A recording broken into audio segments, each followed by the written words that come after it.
அன்பான மாணவர்கள் அனைவருக்கும் வணக்கம். இன்றைய தினம் நாங்கள் பார்க்க இருக்கின்ற பாடப்பகுதி இலக்கணம். இலக்கணத்திலே நாங்கள் வேற்றுமைகளை பார்த்து வருகின்றோம்.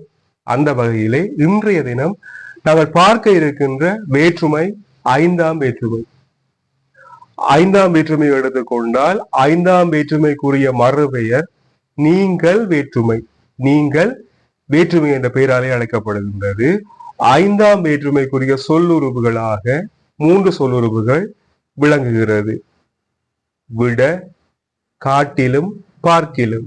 விட, காட்டிலும், பார்க்கிலும் என்ற 3 சொல்லுறுப்புகள் விளங்குகிறது. ஏற்கனவே நான் சொன்னால் உருவுக்கு பதிலாக பயன்படுத்தப்படுவதுதான் சொல்லுறுப்புகள்.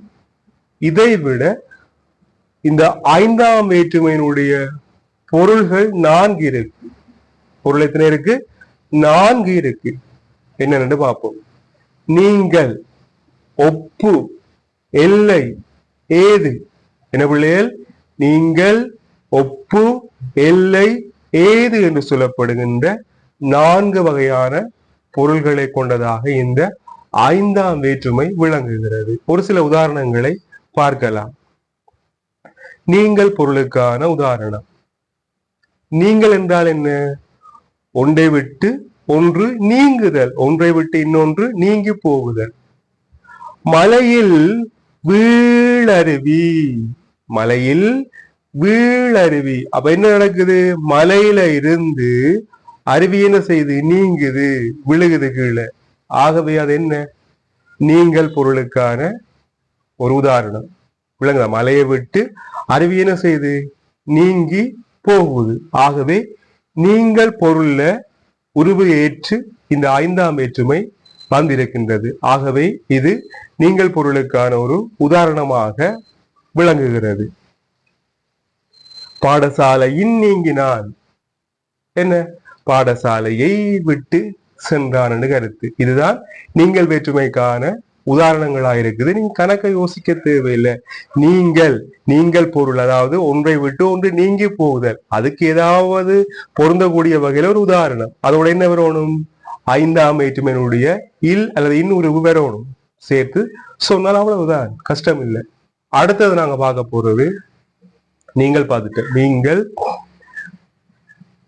எல்லை. எல்லை அது என்ன? எல்லை எல்லை பொருள் என்பது உதாரணமாக வவுனியாவின் வடக்கு யாழ்ப்பாணம். வவுனியாவின் வடக்கு யாழ்ப்பாணம் இதை குறிக்குது, எல்லையை குறிக்குது. பாடசாலையின் வடக்கு கோயில். பாடசாலையின் வடக்கு கோயில். இலங்கையின் வடக்கு இந்தியா. விளங்குதா? ஏதோ ஒரு எல்லையை குறித்து வந்தால் அது இந்த ஐந்தாம் வேற்றுமைக்கான எல்லை பொருளுக்கான ஒரு உதாரணமாக இருக்கு. நீங்கள், எல்லை. இனி நாங்க பார்க்க போறது ஒப்பு பொருள். ஒப்பீடு செய்வது தானே ஒப்பீடு, ஒன்றை ஒன்று ஒப்பிடுதல். ராமனில் நல்லவன். பாருங்க, இல் உருவு வருகிறது. ராமனில் நல்லவன்.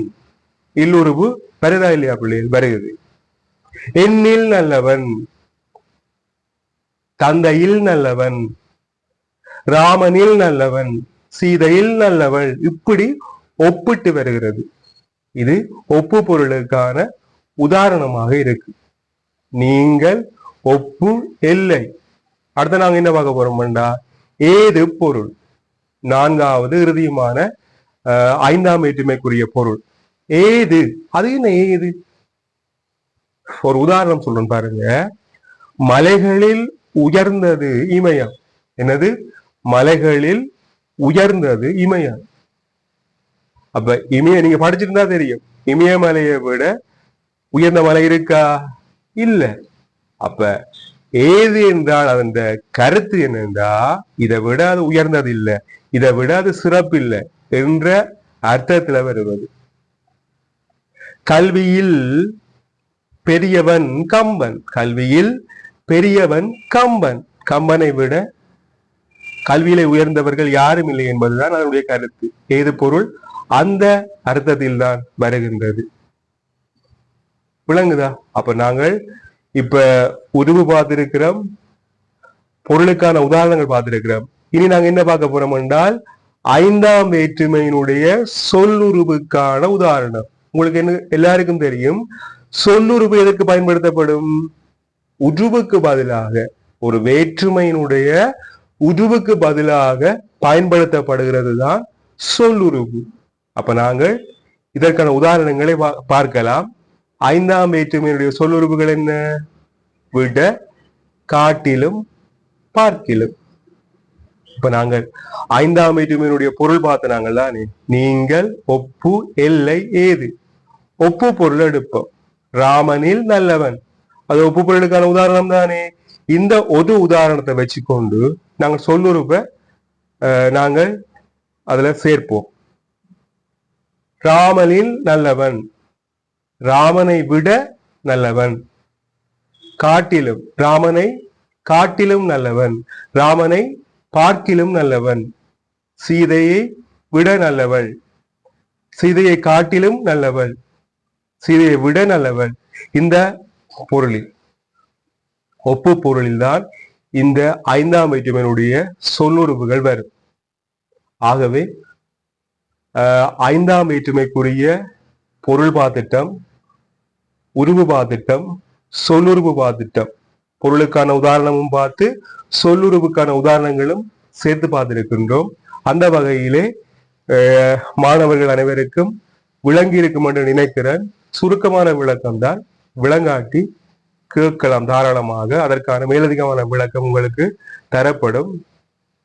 மாணவர்களை தொடர்ந்து என்னுடைய யூடியூப் சேனல், டிக்டாக் தளத்துடன் இணைந்திருங்கள். முடிந்த அளவுக்கு ஆதரவு தாருங்கள் என்பதுதான் இந்த இடத்திலே நான் உங்களிடம் பணிவாக கேட்டுக்கொள்கிற ஒரு விடயம். எல்லோரும் எல்லாம் படியுங்க.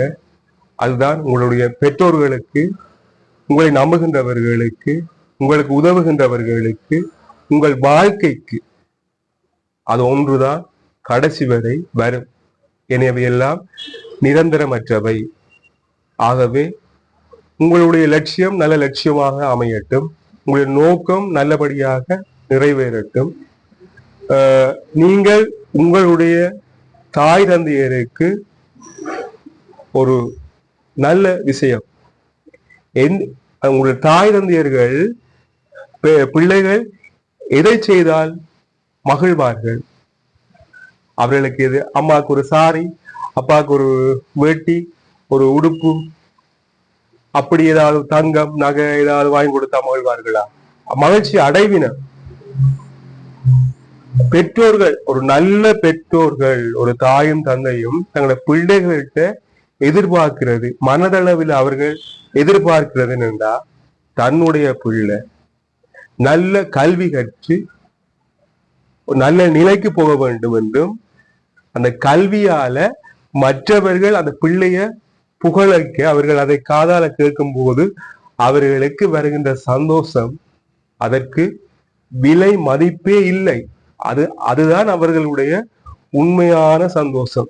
பெற்றோர்கள் இருந்தால், பார்த்தால் அவர்களுக்கு இதை பற்றி புரியும். அப்ப மாணவர்கள் என்ற ரீதியில நாங்கள் எமது பெற்றோருக்கு செய்ய வேண்டிய கடமை, அவர்களை மகிழ்விக்க வேண்டிய இவர்களாக நாங்கள் கண்டிப்பாக இருந்தால், நீங்கள் நன்றாக படித்து மற்றவர்கள் உங்களை புகழுமாறு செய்யுங்கள். அதுதான் அவர்கள் தங்களுடைய காதுகளாலே கேட்டு மனதாலே இன்பம் அடைவார்கள். அதைவிட அவர்களுக்கு, என்னை பொறுத்த அளவில், நான் உணர்ந்த அளவில், அதைவிட அவர்களுக்கு வேறு சந்தோஷம் என்பது எல்லாம் அதுக்கு அடுத்தபடியாக தான். என்னுடைய பிள்ளை கல்வியால் உயர்ந்து அவனை மற்றவர்கள் புகழ வேண்டும், அதை என்னுடைய காதுகளால் கேட்க வேண்டும். அதுதான் ஒரு நல்ல தாய் தந்தையருக்கு நீங்கள் செய்ய வேண்டிய கடமைப்பாடும். அவர்கள் உண்மையான மகிழ்ச்சியை உங்கள் வாயிலாக அடைவார்கள் என்பதுதான் இந்த நேரத்தில் நான் சொல்லிக்கொள்ள விரும்புகிறது. நல்லா படியுங்க. இது உங்களுக்கு தேவையான விஷயங்கள் ஏதாவது சந்தேகம் என்றால் என்னுடைய நம்பர் தளத்துல இருக்கு, யூடியூப் தளத்துல இருக்கு, அதே நேரம் டிக்டாக் தளத்திலையும் இருக்கும். சந்தேகங்கள் இருந்தால் கேளுங்கள். யாரும் மேலதிகமான வகுப்புகள் தேவை என்றாலும் கேட்கலாம். நன்றி மாணவர்களே. மீண்டும் மற்றும் ஒரு காணொளியில் அனைவரையும் சந்திக்கும் வரை நன்றி.